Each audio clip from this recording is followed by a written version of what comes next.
श्री विघ्नेर सहकारी साखर कारखान्याच्या असवनी आणि इथेनॉल प्रकल्पाच्या विस्तारीकरणाच्या लोकार्पण सोहळ्यासाठी उपस्थित असणारे देशाचे नेते केवळ पुणे जिल्ह्यातील नाही, केवळ महाराष्ट्रातील नाही तर संपूर्ण देशातील शेतकऱ्यांचा ज्यांना आधारस्तंभ म्हटलं तरी ते योग्य ठरेल ते पद्मविभूषण आदरणीय शरदचंद्रजी पवार साहेब, महाराष्ट्र राज्याचे माजी महसूल मंत्री आणि त्याचबरोबरीने अत्यंत महत्वाची गोष्ट म्हणजे आदरणीय शरदचंद्रजी पवार साहेब केंद्रात कृषी मंत्री असताना महाराष्ट्राचं कृषी मंत्री पद ज्यांनी हट्टानं मागून घेतलं होतं आणि दिमागदार कामगिरीचा ठसा त्यात उमटवला होता ते बाळासाहेबजी थोरात साहेब, तालुक्याचे आमदार अतुल शेठ बेनके, माजी आमदार शरददादा सोनवणे, माजी आमदार बाळासाहेबजी दांगट, राष्ट्रवादी काँग्रेस पक्षाचे जिल्ह्याचे अध्यक्ष माजी आमदार जगन्नाथ बापू शिवाळे, आशाताई भुसके, देवदत्तजी निकम, शिवसेनेचे जिल्हा प्रमुख सुरेशभाऊ भोर, माऊली शेठ कंडागळे, अनंतरावजी चौगुले, सगळेच उपस्थित मान्यवर. कारण वेळेची मर्यादा असल्यामुळे सगळी नावं वाचणं खरं तर गरजेचं आहे, परंतु वेळेची मर्यादा लक्षात घेता उपस्थित सगळेच मान्यवर, सर्व संचालक, सर्व सभासद आणि सर्वसामान्य शेतकरी मंडळ, खूप प्रामाणिकपणे जर सांगायचं झालं तरी कारखाना जरी शिरूर लोकसभा मतदारसंघाच्या प्रांतात असला तरी कारखाना हा काही माझा प्रांत नाही, परंतु ज्या मित्राच्या खांद्यावर कायम विश्वासानं मान ठेवली तर कायम प्रतिसाद हा विश्वासानेच मिळतो ते माझे मित्र सत्यशील दादा शेरकर. मला वाटतं की राजकारणात समाजकारणात पाऊल ठेवण्याआधीपासून स्वर्गीय सोपान शेठ शेरकर असताना पासून म्हणजे लहानपणी शेठबाबांना तर शेठबाबांची जीभ बघितली की वडील नमस्कार करायला थांबायचे तेव्हा कुतूहलाने शेठबाबांकडे बघायचं. त्यानंतर समाजकारणात पाऊल ठेवायच्या आधी स्वर्गीय सोपान शेठ शेरकर यांच्या घरी येणं जाणं वेगवेगळ्या कार्यक्रमांच्या निमित्ताने होतं आणि तेव्हापासून जपलेलं नातं कोणतंही पद कोणतंही राजकारण बाजूला ठेवून एक सच्चा मित्र काय असतो त्याचं अप्रतिम उदाहरण म्हणजे सत्यशील दादा शेरकर आहेत.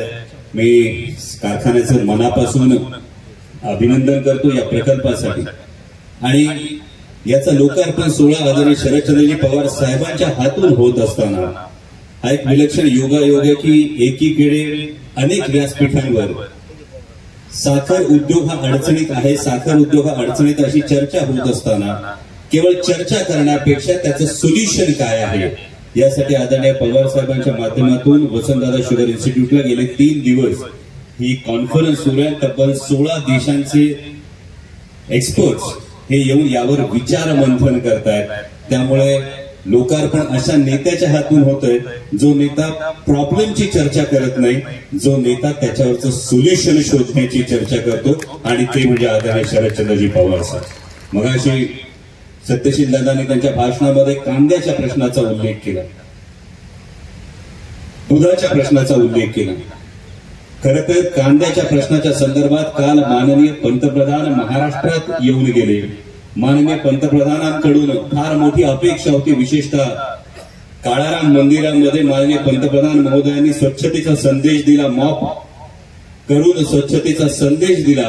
स्वच्छतेच्या संदेशाविषयी कायम अभिमान आहे, अभिनंदन आहे, परंतु सर्वसामान्य कांदा उत्पादक शेतकऱ्यांच्या अपेक्षांवर मात्र गोळा फिरवला हे दुर्दैवाने म्हणावं लागतं.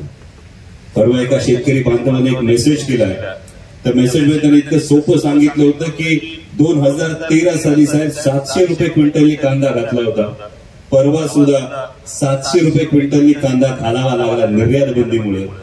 2013ला डीएपीची बॅग 560 रुपयाला होती, आता 1600 रुपयाला झाली. लागवड मजुरी 5000 रुपये होती, ती 11000 झाली. तेव्हा 2013ला पेट्रोल 60 रुपयांनी टाकत होतो, आता 110 रुपयांनी टाकावं लागतं. आणि केवळ कांदा उत्पादक शेतकऱ्याची व्यथा नाही, सोयाबीन उत्पादक शेतकऱ्याला 2013 मध्ये 6000 रुपये क्विंटल भाव मिळत होता, आज 5000 रुपये क्विंटल भाव आहे. सोयाबीनचं तेल मात्र तेव्हा 60 रुपये किलो होतं, आता 110 रुपये किलो आहे. तर सर्वसामान्य शेतकऱ्यांनी जगायचं कसं ही अपेक्षा, या विषयीचं मंथन याविषयीचा कुठले तरी दिलासा हा माननीय पंतप्रधानांकडून खरं तर महाराष्ट्रात आल्यानंतर महाराष्ट्रातल्या शेतकऱ्याला अपेक्षित होता, तो मिळाला नाही याची फक्त खंत. म्हणजे आता दूध उत्पादक शेतकऱ्यांची जर अवस्था बघितली, दुधामागे गेल्या 6 महिन्यात जर 10 रुपये नुकसान झालं हा जर विचार केला तर विचार करा भावांनो, 26 लाख लिटर दिवसाचं कलेक्शन आहे पुणे जिल्ह्याचं. म्हणजे सर्वसामान्य शेतकऱ्याचं, दूध उत्पादक शेतकऱ्याचं दिवसाचं नुकसान होतं 2,60,00,000 रुपये, महिन्याचं नुकसान होतं जवळपास 80 कोटी रुपये. आणि आता गेले 6 महिने हे दर पडले तर पुणे जिल्ह्यातल्या सर्वसामान्य शेतकऱ्याचं नुकसान झालंय जवळपास 500 ते 550 कोटी रुपयाचं. आणि जिल्हा नियोजनचं जे बजेट आहे, आता आम्ही लोकप्रतिनिधी जिल्हा नियोजनचं बजेट आल्यानंतर काही मोठमोठे आपण आकडे टाकू, एवढ्या कोटीचा निधी तेवढ्या कोटीचा निधी हा आम्ही आणला असं आपण सगळेजण अभिमानानं सांगू.